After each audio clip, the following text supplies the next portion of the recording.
Polisi menjadwalkan otopsi dua jasad korban Kanjuruhan pada 5 November 2022. Mengapa otopsi baru digelar 1 bulan lebih dari insiden terjadi? Apakah betul memang ada intervensi luar yang menjadi penghambat otopsi ini dilakukan?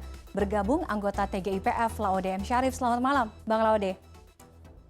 Selamat malam, selamat malam. Terima kasih Bang Laode sudah bergabung dengan kami malam hari ini. Mengapa otopsi ini baru dilakukan 1 bulan pasca tragedi? Apa kesulitannya, Bang?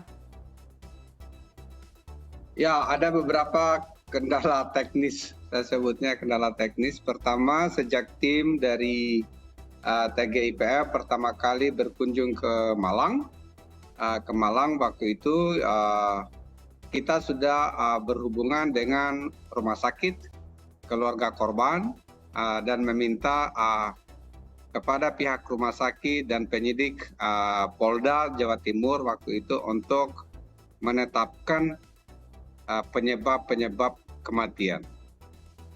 Oleh karena itu, maka saya pikir salah satu untuk bisa mendapatkan penyebab kematian itu harusnya dengan diotopsi.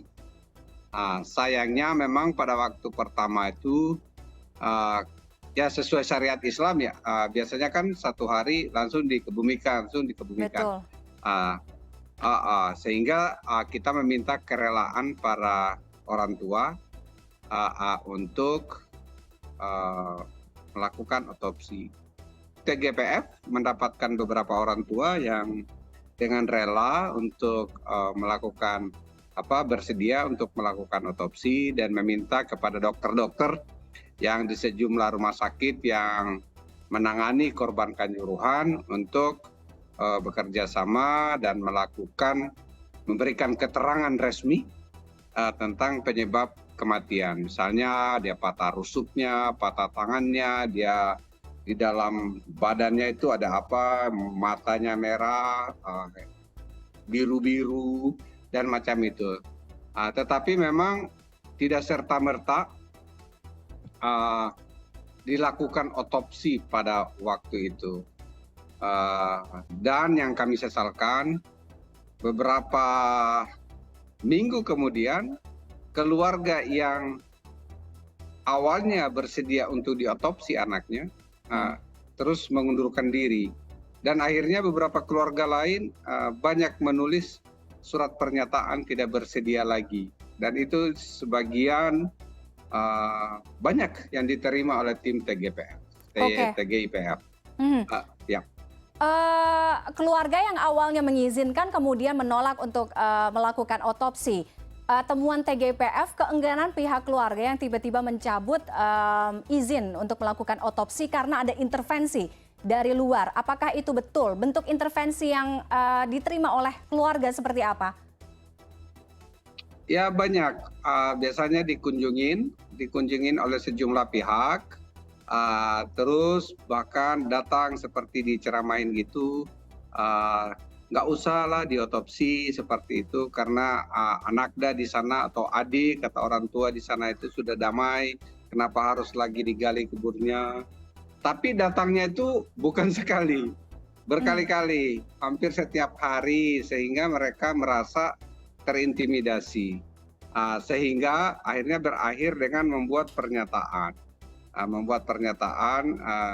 Misalnya di depan penyidik bahwa mereka tidak akan lagi meminta setuju untuk diotopsi, karena salah satu syarat untuk otopsi itu adalah persetujuan dari ahli waris, seperti itu kalau menurut hukum kita sekarang. Jadi oleh karena itu penting.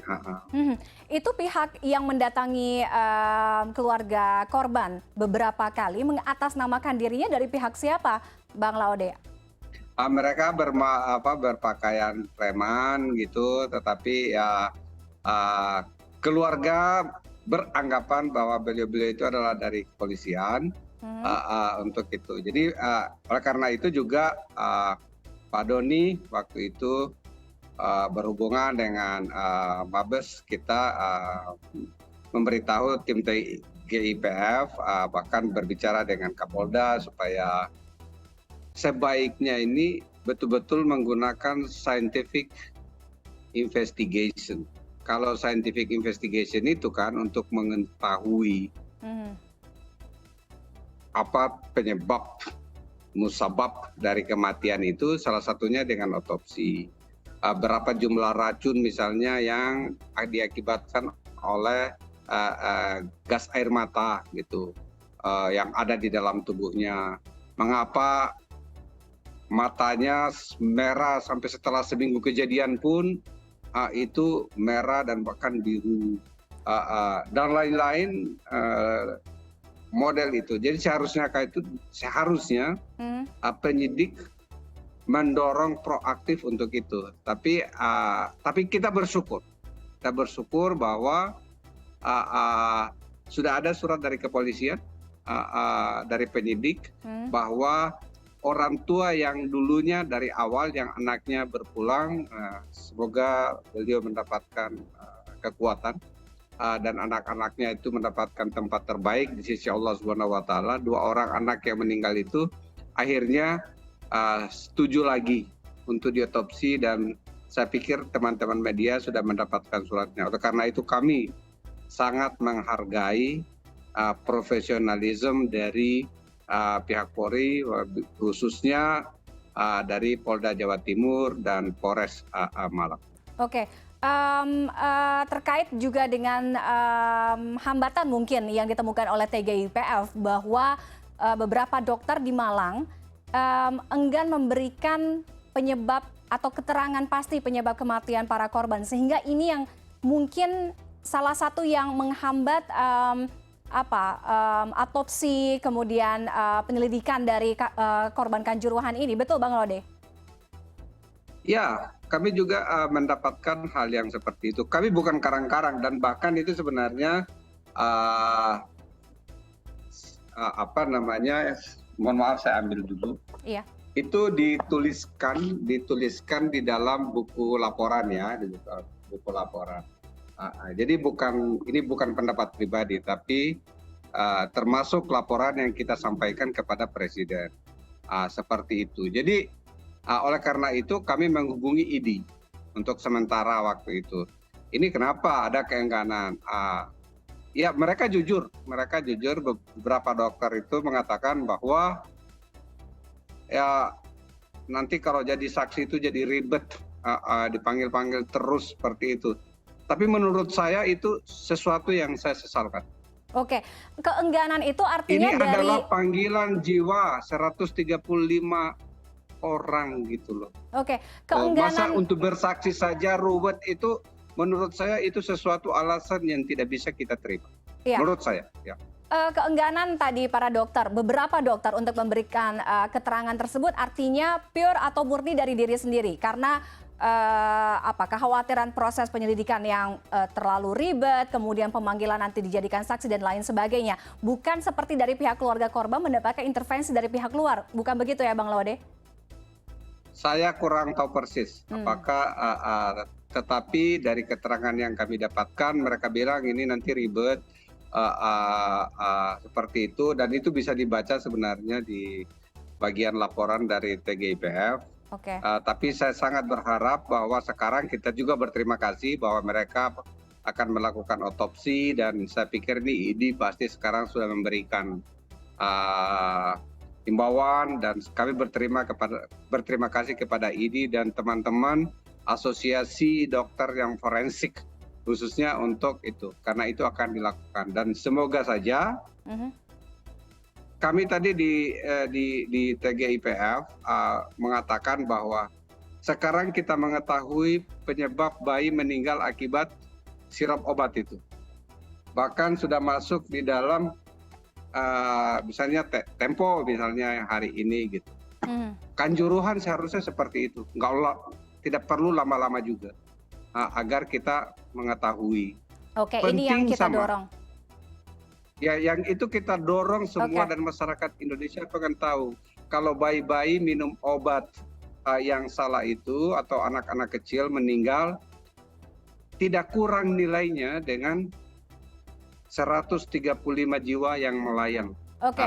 untuk itu. Bang Lode, otopsi nanti akan digelar pada 5 November 2022, dua jasad korban dan akan melibatkan dokter eksternal dan juga internal. Selain penting untuk memastikan penyelidikan terkait dengan kanjuruhan, bagaimana juga penting memastikan transparansi dari hasil otopsi nanti?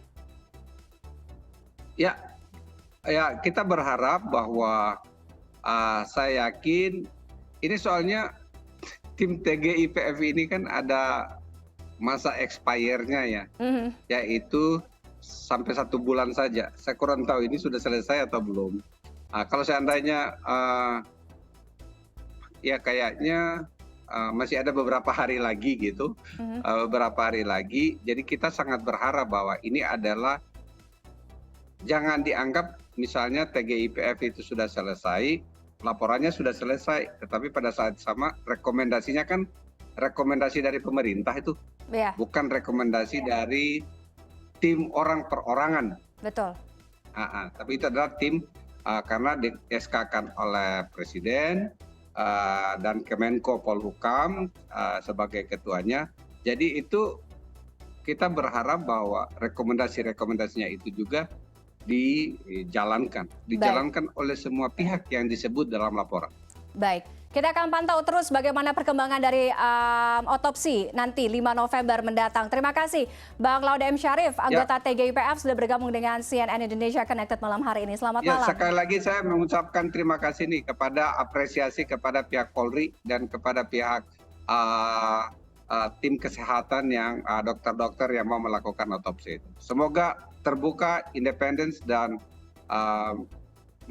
memberikan jawaban kepada semua korban itu, untuk memberikan keadilan kepada semua korban. Baik, kami juga sudah mencoba untuk menghubungi IDI sebelumnya untuk bergabung dengan diskusi kita, namun belum ada yang bersedia untuk bergabung dengan kami malam hari ini. Selamat malam Bang Laude, sehat selalu. Selamat malam.